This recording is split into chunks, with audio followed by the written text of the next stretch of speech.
인문학부 가산세 위주로 볼게요. 어제 부가가치세 신고서 5페이지에 9번까지 했는데요. 그 다음은 10번 문제죠. 이제 속도가 좀 빨리 붙을 것 같아요. 계속 똑같은 패턴이니까 이번에도 회사는 아무거나 들어가고요.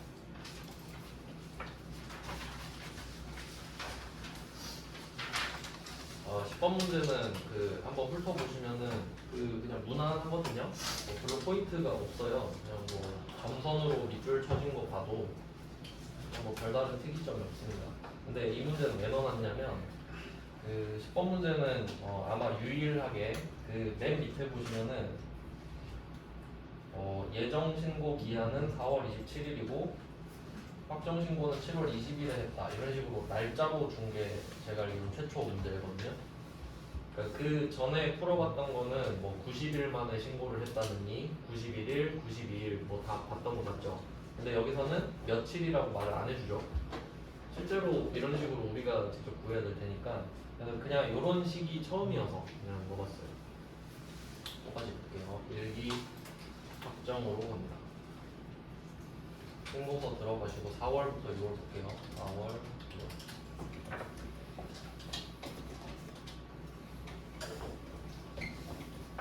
네, 쭉 보겠습니다. 별말 없으면은 신고서 외에는 다 생략하는 거예요.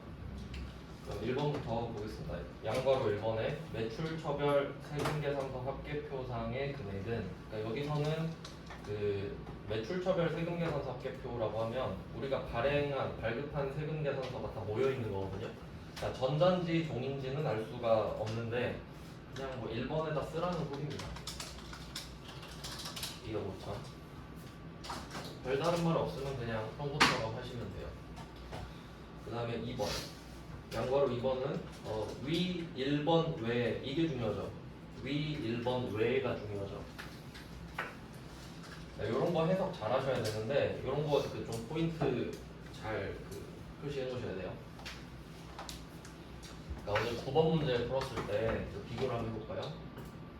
그러니까 사실 이게 입력하는 방법은 다 똑같기 때문에 반복하면은 안 어렵거든요. 그냥 외워서 하시면 되니까. 근데 독해력은 어쩔 수가 없는 거니까 어제 풀었던 9번 있죠. 9번에서 제가 강조했었던 게 있어요. 신용카드 매출액에서 공급대가가 4,620만 원 이렇게 돼 있는데 이게 세금계산서 발급분 공급대가가 포함되어 있다고 나오거든요.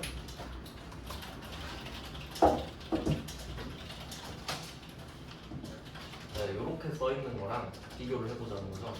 이번에는 10번이고요. 네, 여기서는 위 1번, 여기서 1번은 세금계산서 발급분이죠.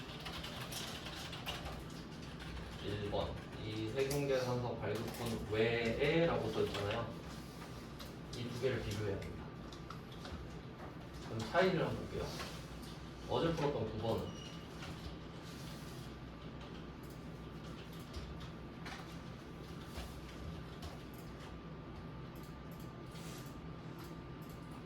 잠깐만요. 단축키를 바꿔놔가지고 왜 이렇게 해놨지?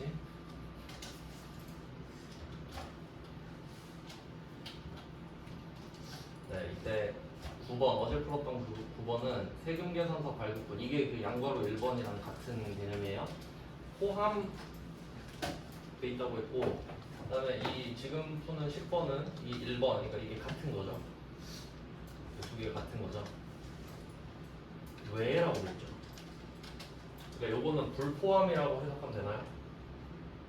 이거 외니까 이건 따로 있고 그거 말고 이런 말 하고 있죠. 그러니까 얘는 불포함이잖아요. 앞으로는 추세가 이런 걸로 장난을 칠 겁니다. 왜냐면 입력 방법으로는 장난을 칠 수가 없죠. 왜냐면 상식적으로 생각해 보시면 우리가 이 프로그램으로 신고를 하는 방법을 배우는 거잖아요. 근데 그걸 일부러 어렵게 낼 필요는 없잖아요. 실제랑 똑같이 되면 되는 건데 문제는 독해력인 거죠. 그래서 그래서 얘는 불포함이니까 당연한 거죠. 그러니까 이게 정상이죠. 정상이니까 정상대로 하면 되고, 얘가 비정상 아닙니까? 포함이. 그러니까 얘만 따로 신경을 써주면 됐다. 빼서 했잖아요.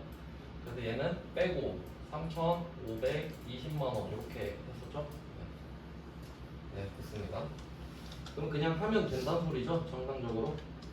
근데 이때 카드 매출이 660이고 현금 영수증 매출이 330이고 정규 영수증 외 매출, 그러니까 이건 아무것도 안 줬다고 해석하시면 됩니다. 110이 전부 다 부가세 포함된 금액인데, 이제 앞으로 보시면 또 이런 걸로 장난칩니다. 그러니까 현금 매출 이렇게 해놓고 약간 이런 느낌이에요. 현금 매출을 했는데 여기서 현금 영수증 발행분 330, 현금 영수증 미발행분 110 이런 느낌이에요. 뭐 그런 식으로도 되거든요. 그러니까 지금 언급하고 있는 330만 원이랑 110만 원을 둘 다 현금 매출로 묶을 수도 있어요. 근데 330은 현금 영수증을 줬고 110은 안 줬다. 이래도 어차피 같은 맥락이죠. 근데 여기서는 카드랑 현금 영수증만 묶어야 되니까 900만 원을 묶어서 3번에 써주시면 되겠죠. 3번에 900만 원. 신용카드, 현금 영수증 합쳐서 지금 부가세가 포함된 금액이니까 분리해 주시고요. 그 다음에 4번은 따로 적어야 되죠. 4번은 110만 원을 적어주시면, 100만 원을 적어주시면 돼요. 아무것도 발행을 안 한 거니까. 네, 뭐이 정도 걷고, 그러니까 이런 걸로 장난 많이 칩니다. 3번에. 그 다음에 3번, 양괄호 3번에 선적된 베트남 수출액은 수출 신고일이랑 선적일 환율을 말해주고 있는데, 뭐 여기서는 다 기준 환율이라고 보시면 되겠죠. 신고하든 선적하든 그때 돈을 못 받으니까 그까지 물어보진 않을 텐데 기준 환율입니다. 참고로. 그럼 이때 아시죠? 선적일 환율밖에 안 쓰는 거. 우리는 수출 신고일 환율은 아무 때도 쓰지 않습니다. 쓸 일이 절대 없어요. 그래서 얘는 그냥 계산기 꺼내서 곱해주시면 되겠죠. 3만 곱하기 1750 선적일. 우리가 선적일에 메인 매출정표 쓰죠. 그날이 기준이니까. 그래서 5,250만 원을 수출 자리에 써주시면 되는데 그게 6번이죠.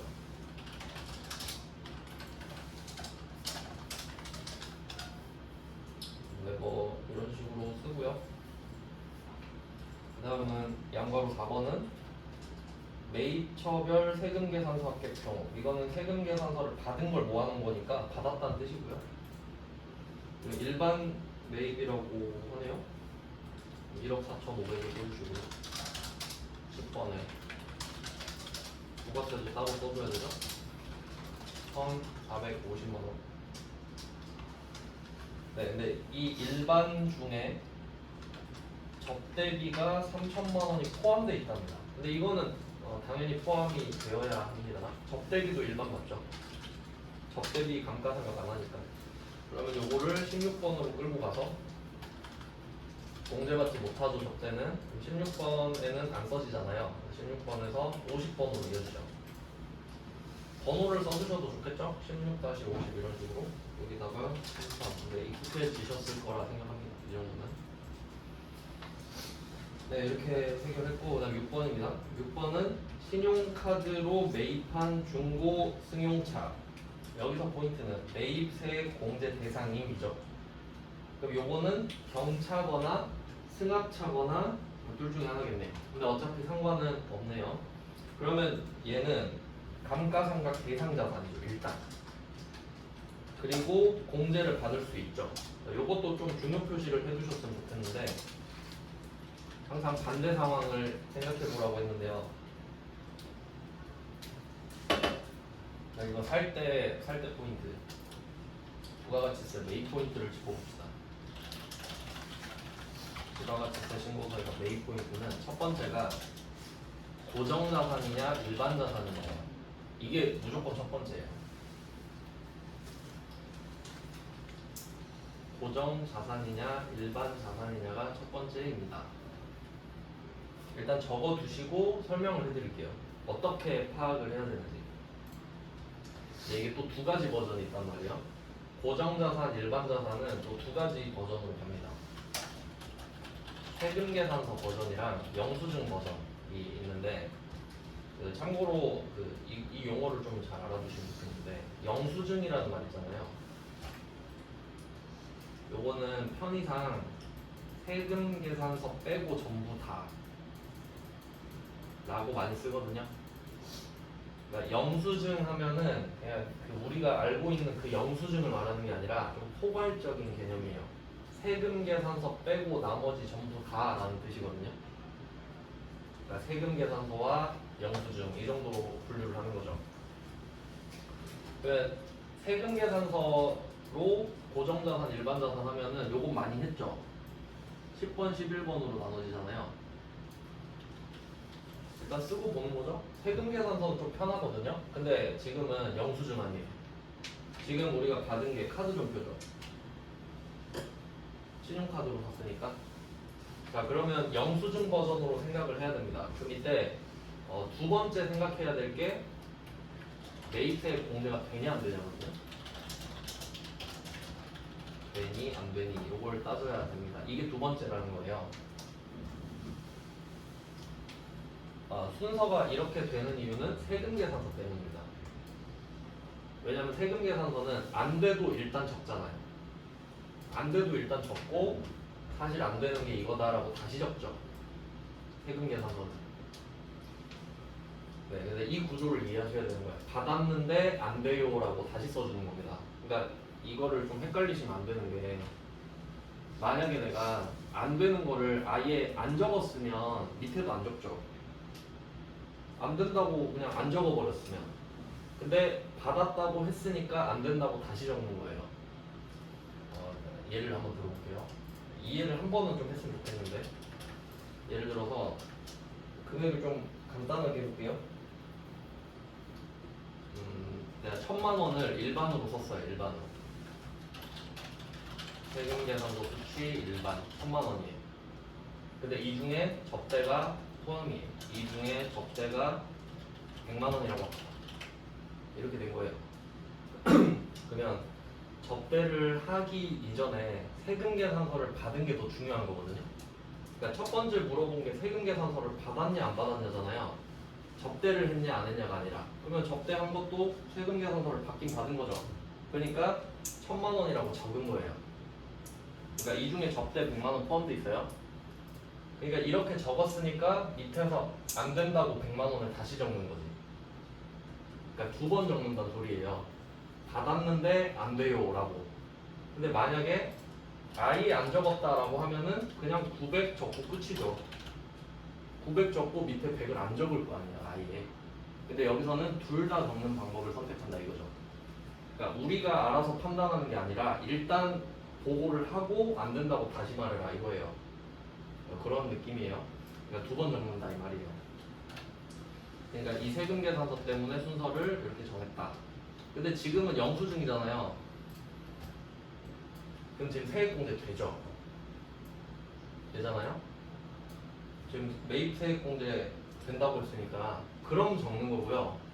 근데 안 될 수도 있잖아요. 그럼 아예 안 적습니다. 여기에다가는 아예 안 적어요. 그러니까 요게 이제 불공제 대상, 그러니까 공제 대상이 아니다 이래버리면 많이 틀린다고요. 다시 한번 정리해볼게요. 그러니까 이런 게 이론이 되게 중요해요. 다시 정리해봅시다. 세금계산서랑 영수증 개념을 잡으셨죠? 그러면 이렇게 생각을 해야 돼요. 내가 세금계산서를 받았는데 불공제 사유다. 이게 54번이죠. 54번 불공. 이거 메인 매출 점표죠? 그럼 이때 메인 매출 점표에 쓴 거는 세금계산서 신고서에 반영된다고 했죠. 부가가치세 신고서 반영되잖아요. 그러니까 불공으로 쓴 게 여기 두 칸이 다 들어가는 거예요. 일반, 일반이랑 여기 공제받지 못할 이렇게 같이 들어가는 거예요. 불공을 쓰면 이렇게 두 칸이 같이 들어가요. 저절로. 이해되셨죠? 그러면 영수증을 붙였다. 얘는 일반 점표죠. 일반 점표. 얘는 부가가치세 신고서에 반영 안 되죠. 그러니까 여기에 있으면 안 되지. 여기에 기록 자체가 되면 안 된다고요. 그러니까 일반 점표에는 적겠지만 그 기록이 신고서까지 넘어오진 않잖아요. 그러니까 지금 카드 점표를 받고 중고차를 샀는데 이 중고차가 세액공제가 안 돼요. 그러면 여긴 기록이 아예 없다고. 일반 점표에만 있을 테니까. 이해돼요? 근데 포커스를 신고서 자체로만 물어보니까 안 적는 게 답인 거죠. 근데 또 이거를 이해를 못하면은 아예 안 적는다 이래버리면 안 되죠. 일반 점표에는 적어놓지 신고서에는 안 넘어온다 이 말이죠. 그래서 결론이 그렇게 되거든요. 그러니까 지금 답은 할 수 있죠. 근데 이게 불공제, 그러니까 공제 대상이 아니다 이래버리면 아무것도 안 적는 게 답이다라는 걸 알아야 된다는 거죠. 그렇습니다. 뒤에 그런 문제가 나오는데 자, 일단은 되죠 지금은. 그럼 14번에 써야 될 거 아니에요. 14번에 42번이죠. 고정자산이니까 감가상각 대상 자산이니까 여기다가 중고차 가격을 씁니다. 350에 35만원.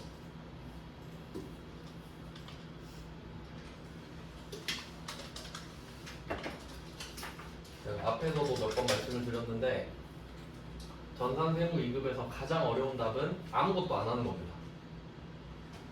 그러기가 힘들죠. 알아야 아무것도 안 하니까. 네, 그렇게 됐고 그 다음에 7번 볼게요. 7번은 드디어 누락분이 나왔죠. 누락이 포인트죠. 누락. 그러니까 아마 근데 이게 좀 장단점이 있는데 이제 밑줄을 쓸까 말까 하다가 쓴 건데 솔직히 제가 볼 때마다 잘 못 찾아서 해놓은 거긴 한데 이거 너무 익숙해지시면 시험장에서 못 찾을까 봐 좀 걱정이 돼요. 그러니까 여기서 결과적으로 누락이라는 단어 때문에 밑줄이 쳐졌다는 건 아셔야 되죠. 네, 찾을 줄 알아야 되니까. 네, 그러면 이때 발급 전송, 정상적으로 발급 전송 이거 아시죠? 어제도 말씀드렸는데 여기서 정상적으로 발급 전송돼 여기서 세 가지 나오는 거 아시죠? 아, 한 개 더 있는데 전자세금이랑 여기서 정상적으로 발급 전송이니까 얘 둘은 가산세 없죠? 그리고 전자니까 가산세 없죠? 이렇게 말을 하고 있는 거다 아시면 되겠고 그럼 지금 발급한 거니까 가산세 대상이네요. 30만 원이 대상이겠네요. 금액은 간단해요. 자 그러면 26번 바로 가겠습니다. 그 누락분 써야죠. 누락분은 33번에 쓰시면 되겠죠. 예정 때 세금 계산서를 발급했던 거니까 302. 어제 거는 여기에 그 전자 미발급 가산세도 있었죠. 자, 그리고 이거 데리고 가죠. 30만 원. 그리고 26번 갑니다. 자, 26번으로 넘어오셔서 지금 과소신고 71번에 30만 원, 납부지연에 30만 원.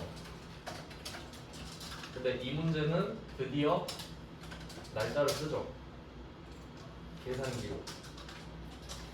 근데 이거 그 계산할 때는 또 연도가 다르니까 이때 10번 문제가 2020년도잖아요. 우리는 지금 2023년이고 그래서 요거를 맞춰서 써주셔야 돼요. 2023년으로 쓰면 된다는 소리예요. 4월 27일 그리고 2023년 7월 20일. 그러니까 되게 편하거든요 이 방법이. 근데 실무에서는 이렇게 쓸 테니까 이런 문제도 하나 넣어놓은 거죠. 맨날 90일 이렇게만 내니까 실제로 좀 빨리 할 수도 있잖아요. 이렇게 7월 20일에 할 수도 있으니까. 이렇게 해서 84일이 저절로 나오면은 이때 확인을 누르면 납부 가산세는 지가 구해주거든요. 그러니까 이렇게 내기가 싫겠지. 이렇게 뿌리니까. 그러니까 날짜로 줬던 거예요. 그 다음에 뭐 과소신고 요거는 이제 공식 알려드렸죠? 2.5%잖아요. 4.0이요. 7,500원. 이렇게 하면 끝인데요. 2.5%니까. 간단하죠? 이제 좀 느낌 오시죠? 그럼 이제 뭐 대충 감을 잡으셨으니까 이제 영세율로 가봤으면 좋겠는데요. 영세율은 8페이지로 가겠습니다. 나머지는 그냥 따로 풀어보시고.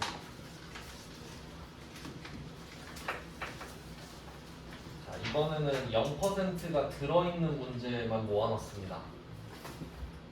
아무래도 난이도가 조금 더 높아지고요. 아마 첫 번째 문제를 제가 중요한 걸 넣어놨을 것 같아요. 한번 해보죠. 15번 문제가 첫 번째 문제인데 15번 문제 제가 밑줄 꺼놓은 거 있죠? 문제 첫 번째 줄에 일기 예정 부가가치세 신고 시 다음의 내용이 누락되었다라고 써있잖아요. 그러면 지금은 일기 확정인 거예요. 맞죠? 우리가 지금 예정 신고를 하고 있는 게 아니죠. 지금 하고 있으면 예정 누락된 거 모르잖아요. 지나봐야 알지. 그러니까 확정을 하고 있다는 거 아셔야 됩니다. 그러니까 이런 식으로 문제를 내면은 조금 직관적으로 준 거거든요. 그러니까 다음의 내용이 누락되었다고 하잖아요. 그러면 이 밑에 있는 모든 내용이 다 누락분이에요. 그럼 신고납부 가산세가 웬만하면 있겠죠. 다음 게 누락분이라고 하니까. 그러니까 누락된 것만 말해주잖아요. 이해되셨나요? 그러니까 지금 확정 때 그 4월, 6월 거는 없어요. 1월, 3월 거만 이야기하고 있어요. 날짜 다시 적고 볼게요. 4월부터 6월로 다시 적었습니다.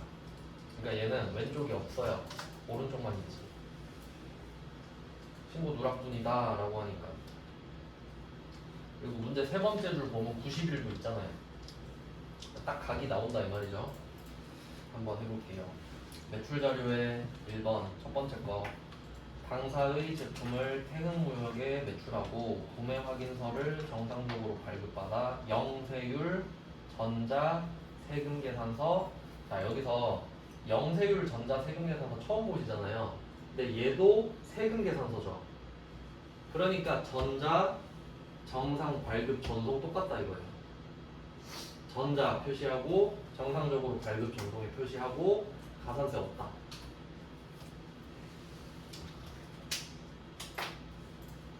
그러니까 제일 조심해야 될 게 영세율 전자세금 계산서예요. 왜 그런지 생각을 해볼게요. 영세율 전자세금 계산서죠. 얘는 영향력이 미치는 게 전자 있고, 그다음에 세금 계산서 미발급 미발급 지연 발급, 그다음에 발급 명세 지연 전송 미전송 세 가지 다 해당되죠. 세금 계산서니까. 그럼 일단 요거 한 부류가 있고, 그다음에 또 영세율이잖아요. 영세율 신고도 걸리죠. 이렇게 두 가지 라인이 다 걸릴 수 있기 때문에 엄청 복잡해질 수 있다는 소리예요. 그러니까 이거 조심해야 돼요. 영세율, 전자세금 계산서. 근데 그걸 내버렸네. 그러면 일단 두 가지 라인이 있다는 걸 아셔야 되는데, 그래도 출제자가 양심이 있어서 전자 가산세 없고 세금 계산서 정상 발급, 발급 명세도 정상 전송했잖아요. 그러니까 이 세 개에 대해서는 가산세가 없다라고 말해줬죠. 근데 이걸 지금 누락했잖아요. 그럼 이 영세율 신고 가산세는 맞겠죠. 납부 없죠? 영세율은 납부 없는 거 아시죠? 납부를 할 수가 없죠. 빵원이니까. 그래서 신고 가산세가 있겠구나라고 생각을 하시면 돼요. 네, 그러면 얘는 어디다 줬지? 이 35번에 600만 원을 적어주시면 됩니다. 오른쪽 위에.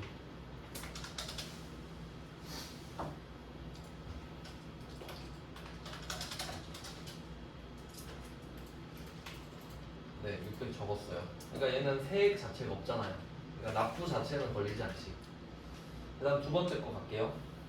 자, 두 번째 거는 당사에서 사용하던 트럭을 한우에게 매각하고 전자세금 계산서 한 건을 정상적으로 발급 전송했다. 여기서도 밑밥 까는 거 보이시죠? 전자, 정상, 발급 전송. 여기에 대한 가산세는 안 물어보겠다라는 뜻이고, 그 다음에 이제 트럭 나오면 조금 헷갈리실 수도 있는데, 트럭을 한번 생각해 볼게요. 트럭 화물차죠. 우리가 A인데 이 트럭을 샀을 때랑 팔았을 때랑 비교해 볼게요. 트럭을 뭐 샀어요. 뭐 2천만 원 주고 샀다. 그럼 부가세도 200을 내죠. 트럭은 이거 공제 받을 수 있죠.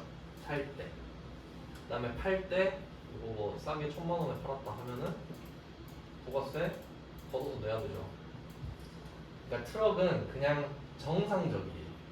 일반적이에요. 그러니까 요거는 당연한 거잖아요. 살 때 부가세 내고 돌려받고 팔 때 부가세 걷어서 내고. 그러면 문제는 뭐냐면 승용차죠. 그럼 이걸 승용차로 바꿔볼게요. 승용차로 바꾼다고 합시다. 승용차로 바꿔요.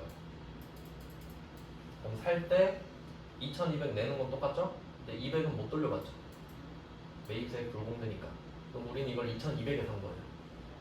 근데 팔 때는 1,000만 원에 팔아도 똑같이 100만 원 걷어서 내야 돼요. 뭐 그냥 요 정도 차이. 결론은 팔 때는 상관없다 이거죠. 승용차를 팔든 트럭을 팔든 부가세 걷어서 내면 됩니다. 그냥. 팔 때는 전혀 상관없다 이거예요. 살 때가 문제였지. 그러면 얘는 세금계산서 발급분이니까 33번이죠. 33번에 1,000만 원 적을게요. 이제 100만 원 떴네요. 요건 신고 납부죠. 100만 원은 신고 납부고 600만 원은 영세율 신고입니다. 한 개 더 있죠. 자, 세 번째 거는 부가세가 포함된 440만 원 카드 점표를 발행 매출하였다. 부가세 40만 원 내겠죠. 34번에 기타, 과세 기타에다가 400만 원을 써주시면 됩니다. 신고 납부가 140으로 늘어났습니다. 하지만 매입이 하나 있죠. 매입. 그럼 2번 매입 자료를 보시면은 정상에서 1월에 원재료를 공급받았으나 1월에 원재료를 샀고요. 그 다음에 전자세금계산서 살 때는 전자 안 중요하죠? 종이여도 상관없죠? 네, 2월 20일에 지연수취하였다. 그러니까 이거는 좀 조심해야 된다. 앞에도 말씀을 드렸었는데 1월에 그러니까 공급시기 1월이 공급시기인 원재료 이걸 세금계산서를 2월 20일에 받았다. 요 이야기를 하고 있는데 지연수취했다고 말을 해주잖아요. 이런 걸 조심을 해야 된다. 그러니까 지금 이 지연수취는 말 그대로 물건을 샀을 때보다 늦게 받았다라는 뜻이지 그 가산세 대상의 지연수취라고 꼭 집어서 말을 하는 건 아니에요. 그냥 상황 자체가 늦었다라는 거지. 그래서 제가 이런 거 비슷한 거 말씀드린 적 있죠. 여기서 2월 있잖아요. 요거를 8월로 바꿔보자. 저는 이렇게 냅니다. 원재료를 1월에 받았는데 세금계산서를 8월 20일에 지연수취했다. 이렇게 낼 거예요. 저는. 그럼 사람들이 보고 지연수취라고 써있으니까 지연수취 가산세 써야지 이러겠죠. 이거 지연수취예요? 미수취죠. 그럼 미수취를 아는지가 첫 번째 포인트인 거예요. 받았지만 받은 게 아니죠. 그럼 안 적잖아요. 아예 안 적잖아요. 그러니까 답이 아예 확 바뀌어버리죠. 저라면 이렇게 될 건데 네. 8월 20일에 지연 수취했다가 포인트지. 그래도 양심이 있으면 8월 20일에 수취했다 이렇게 해야 되는데 양심 없이 낼 수도 있다는 거예요.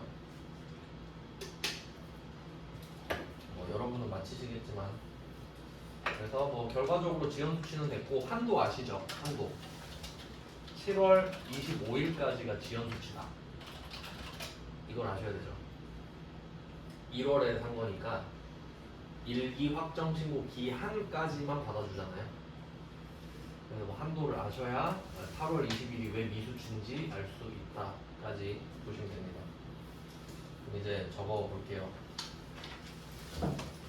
세금계산서를 받았는데 누락된 거니까 38번에 800 부가세 80 이렇게 하면은 매출액 140에 매입액 80이니까 이거 통쳐야 되죠? 60만 원입니다. 그럼 일단 그 10%짜리 신고납부 가산세는 60만 원이고요. 그 다음에 0%짜리는 600만 원이죠. 이렇게 이중으로 가야 되기 때문에 조금 헷갈립니다.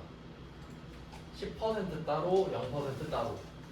자, 가산세 갖고 갈게요. 60만 원이랑 600만 원이에요. 자, 가산세 26번 들어왔죠. 일단 10%부터 71번에 60만 원, 73번에 60만 원 이렇게 세트니까 얘 둘은 항상 같이 다니죠. 자, 근데 이번에 하나 추가된 게 있죠. 영세율 과표. 자, 요건 600만 원이죠. 74번에 600만 원 쓰시면 돼요. 자, 저는 이렇게 세팅을 하거든요. 이유를 알려드릴게요. 일단 10%는 신고납부가 세트고 영세율은 신고밖에 없죠. 납부가 없습니다. 그리고 저는 이렇게 써놓고 밑에서 위로 올라가요. 이유는 영세율 같은 경우는 600만 원을 썼을 때 저절로 3만 원 나오죠. 이게 0.5%거든요. 근데 이거 신고죠. 신고 감면 있죠. 감면 있죠? 그럼 여기서 감면을 어떻게 찾냐? 지금 90일 보이죠? 예정 때 누락된 걸 확정 때 하고 있으니까 90일 된 거예요. 세 달이죠? 세 달 맞죠? 제때 했다고 치니까 그러면 감면율이 75%죠. 요거 정리 한번 할게요. 10%랑 0%를 구분해야 되는 이유예요. 10%는 신고 납부 가산세가 다 있죠. 0%는 납부가 없죠. 자, 요걸 먼저 이해를 합니다. 납부가 없으니까. 자, 그러면 이때 10%는 주로 과소신고로 받잖아요. 과소신고. 무신고 지금 한 번도 안 나왔죠. 왜냐면 무신고는 내기가 좀 애매해요. 신고 안 했다 이러면 너무 막행이 같잖아요. 그냥 조금 했다 이 정도로 누락했다가 과소신고를 뜻하죠. 얘는 10%를 외워야 된다고 그랬죠. 10%. 그러니까 이 위에 있는 10%는 부가가치세를 말하는 거죠. 매출세액이랑 매입세액. 근데 이때 과소신고 10%는 이 10%에 해당하는 애들한테 10%를 또 때린다는 소리죠. 네, 그러면 이때 감면율이 어떻게 들어갔냐? 감면율이 보통 75%잖아요. 그래서 1 마이너스 75% 이렇게 들어간댔죠. 그러니까 이게 예정신고 누락분을 확정신고 할 때 공식이었잖아요.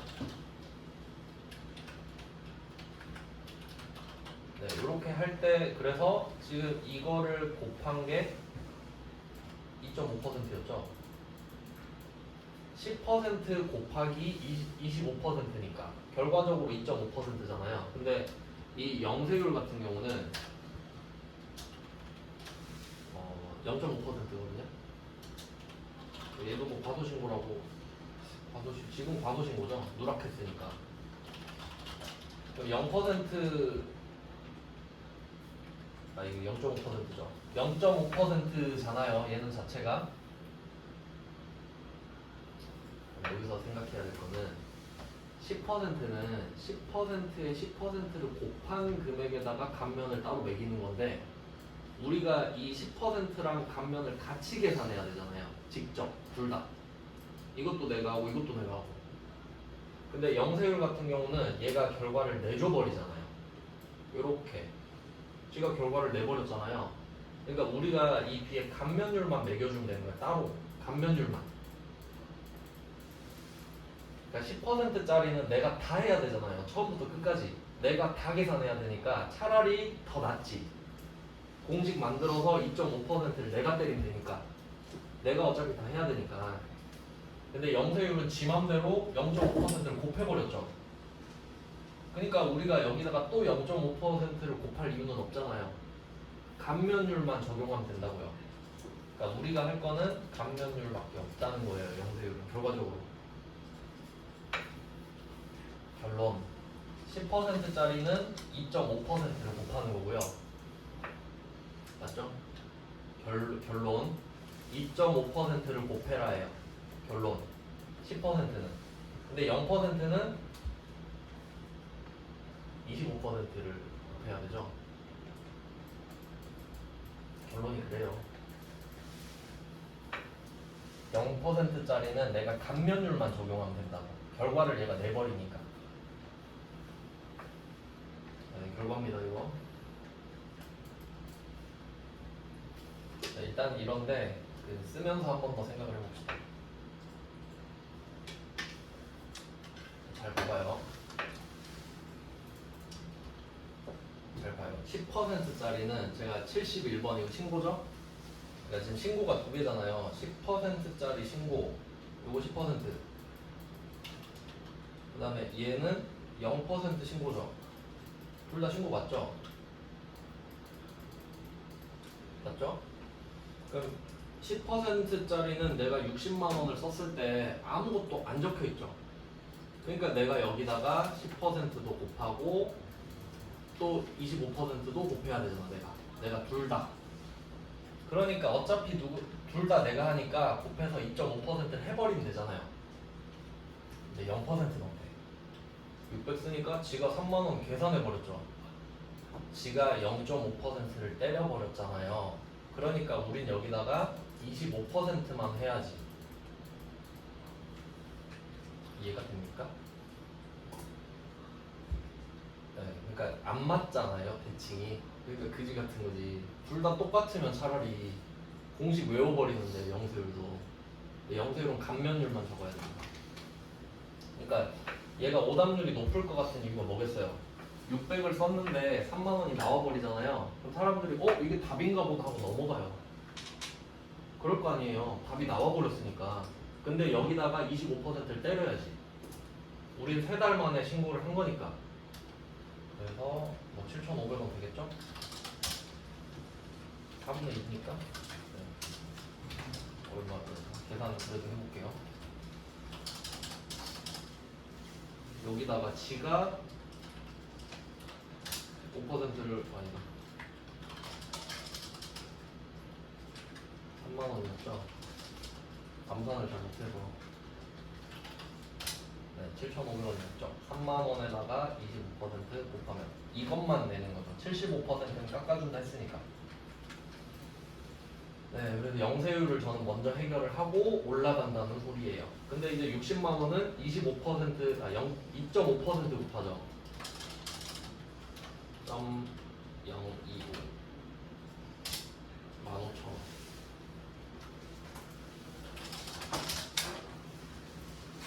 네, 둘 다 신고 이렇게 했어요. 신고 10%짜리가 더 크네요. 금액이. 네, 그 다음은 이 납부는 또 계산 따로 해야 되죠. 60만원 나누기 10만원 10만 곱하기 22 곱하기 90이죠. 11,880원 나왔습니다.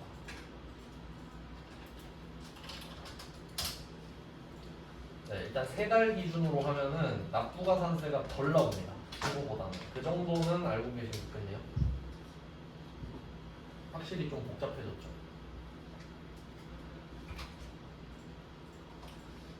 그래서 지금 15번 문제를 메인으로 한 이유는 여기서는 그래도 얌전한 편인데 저 같으면 또 여기서 하나 더 넣었죠. 그 매출 자료의 첫 번째 줄에 보면은 영세율 전자세금 계산서잖아요. 근데 요거를 종이로 낼 수 있잖아요. 종이로 바꿔버릴 수 있죠. 종이로 바꾸면 여기다가 하나 더 추가하면 되죠. 64번에다가 여기 600 써야죠. 600짜리를 전자로 안 하고 종이로 했으니까 600을 또 쓰면은 2% 나오죠. 하지만 전자 대신에 종이 발급한 건 1%죠. 그럼 이제 멘붕이 온다고. 밑에서도 바꾸고 위에서도 바꾸고 해야 되니까. 근데 그렇게까진 안 하겠다라는 취지겠죠. 요거 두 개를 같이 내면은 완전 멘붕의 도가니. 둘 다 바꿔야 되니까. 조심하셔야 된다. 이 두 개를. 네, 뭐 이렇게 보시면 되겠고. 그다음은 16번 문제. 16번 문제는 똑같아요. 그 똑같은 이유는 15번이랑 16번이랑 둘 다 다음에 예정분이 누락되었다라고 말을 해주죠. 그러니까 이 문제들은 전부 다 예정 누락분이에요. 그러니까 정기 신고가 없지. 그래서 지금 보셔도 없잖아요. 왼쪽이 없잖아요. 오른쪽만 해서 이거 넘겨주는 거지 지금. 네, 그렇게 보시면 되고 16번은 따로 안 할 거고요. 그 차이만 좀 알려드리면 그 여기는 직수출 매출만 제가 표시를 해놨잖아요. 그러니까 어차피 다 해야 되는데 밑줄을 다 할 필요가 없으니까 포인트만 해놨는데 그러면 15번은 영세율 세금 계산서고 16번은 직수출이잖아요. 16번의 직수출은 영세율 세금 계산서 발급을 안 하죠. 수출할 땐 안 하니까. 그럼 얘는 자연스럽게 전자 그 정상적으로 발급 전송 이 이슈 자체가 없죠. 그러니까 더 쉽죠 이게. 쉬워요 이게 더. 그러니까 얘는 0%짜리 신고가산세만 구하면 되잖아요. 네, 그 정도 차이가 있다는 걸 알아두시면 될 것 같고. 네. 그 다음에 시간이 애매하니까 지금부터 10분을 쉬고, 네. 지금부터 10분 쉬고 7시 8분부터 하겠습니다. 7시 8분 좀 쉬다가 할게요.